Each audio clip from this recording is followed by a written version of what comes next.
ना इधर ना उधर, सच की डगर। नमस्कार, मैं कनिष्का अग्रवाल और आप देख रहे हैं विजडम न्यूज। आज हम अपनी इस वीडियो में अंतर्राष्ट्रीय मुद्दों पर बात करेंगे। अंतर्राष्ट्रीय मुद्दों में हम आपको बताएंगे कि कैसे भारत के संबंध और देशों के साथ बनते बिगड़ते जा रहे हैं, किस प्रकार से भारत के अलावा बाकी देशों में किस तरीके की घटनाएं घटित हो रही हैं। साथ ही साथ बताएंगे कि कैसे नेपाल के प्रधानमंत्री के ऊपर भारत के कारण कई सारी विपदाएं आ गई हैं।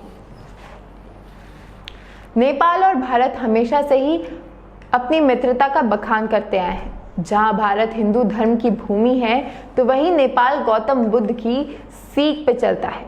ऐसे में जाहिर है कि भारत और नेपाल के बीच संबंध अच्छे ही होंगे, पर अब लगता है कि नेपाल की सरकार का तो पता नहीं, पर नेपाल की जनता ये नहीं चाहती कि भारत से संबंध में तरक्की आए। दरअसल ये बात हाल ही में हुए नेपाल के प्रधानमंत्री प्रचंड की भारत दौरे की है।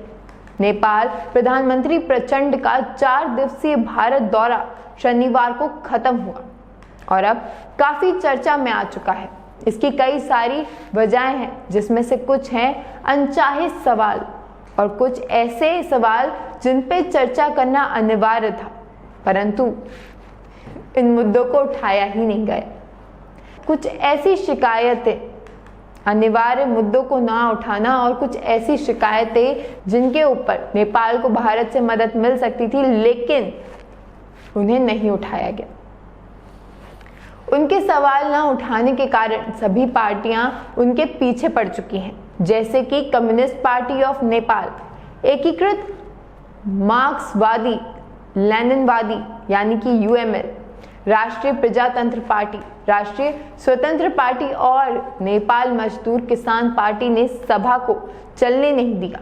उनका मानना है कि नेपाल के प्रधानमंत्री केवल भारत में वही बोल के आए हैं जो भारत के लोग सुनना चाहते थे। भारत ने करीब 5 सालों पहले नेपाल से अपनी इच्छा जताई थी कि वो भारत से सटे तराई में लोगों को नागरिकता दे। नेपाल के नागरिकता कानून में अगर वर्तमान संशोधन लागू हो जाता है तो तराई के लोगों को नेपाल नागरिकता मिल जाती। इस विधेयक का नेपाल में कई हलकों में विरोध हो रहा है। नेपाल के प्रमुख वरिष्ठ अधिवक्ताओं ने विधेयक की संवैधानिकता पर चिंता जताई है।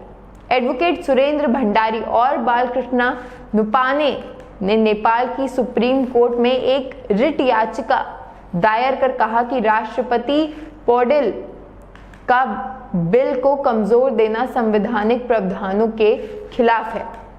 याचिका में दावा किया गया कि नागरिकता कानून में यह संशोधन नेपाल की संवैधानिक अखंडता पर हमला करता है और इसे गलत संवैधानिक प्रावधानों के आधार पर मान्य किया जाता है। दोनों अधिवक्ताओं ने इस संशोधन को लागू न करने की अपील की, जिस अदालत ने स्वीकार करते हुए इस पर रोक लगा दी थी। दूसरी वजह जिसकी वजह से नेपाल वासियों और वहां की राजनीतिक पार्टियों ने सवाल उठाया है, प्रधानमंत्री उज्जैन के मंदिर भी गए थे, उस पे लोगों ने अपना मत दिया है और कहा वो भारत में अपनी आधिकारिक यात्रा पर है और हमें खुशी होगी अगर वो महाकाल मंदिर जाने की बजाय बिजनेस मीटिंग्स के लिए मुंबई या हैदराबाद जाते। नेपाल की अर्थव्यवस्था को विकास की जरूरत है और उनका फोकस इसी पर होना चाहिए था। नेपाली व्यापारी संगठन के एक सदस्य ने कहा, हमें खुशी होती अगर वो किसी धार्मिक स्थल पर जाने के बजाय बिजनेस मीटिंग के लिए जाते, खासकर तब जबकि वो एक कम्युनिस्ट नेता हैं। दरअसल प्रचंड की छवि नेपाल में एक मजबूत माओवादी नेता की है और उनका मंदिर जाना नेपाल में बहुत से लोगों को रास नहीं आया। उनका मंदिर जाना इसीलिए भी विवादों में आ गया क्योंकि उन्होंने राजशाही खत्म कर एकमात्र हिंदू राष्ट्र नेपाल को धर्मनिरपेक्ष राष्ट्र बनाने में अहम भूमिका निभाई थी।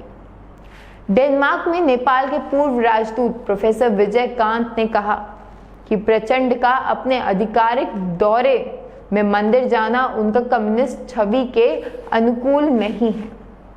दी इंडियन एक्सप्रेस की एक रिपोर्ट के मुताबिक यूएमएल के मुख्य वी पदमगिरी ने मीडिया से बात करते हुए उन्होंने कहा कि प्रचंड ने राष्ट्रीय हितों की कीमत पर भारत के साथ सीमा विवाद के मुद्दे पर बात करने से इनकार किया है।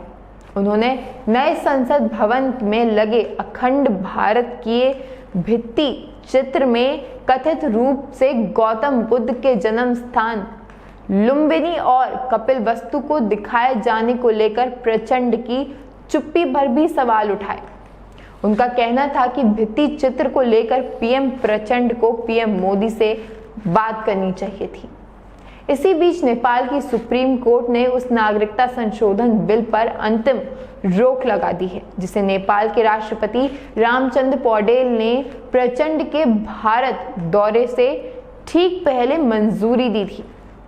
जस्टिस मनोज कुमार शर्मा की एकल पीठ ने नागरिकता संशोधन विधेयक पर रविवार को अंतरिम रोक लगा दी।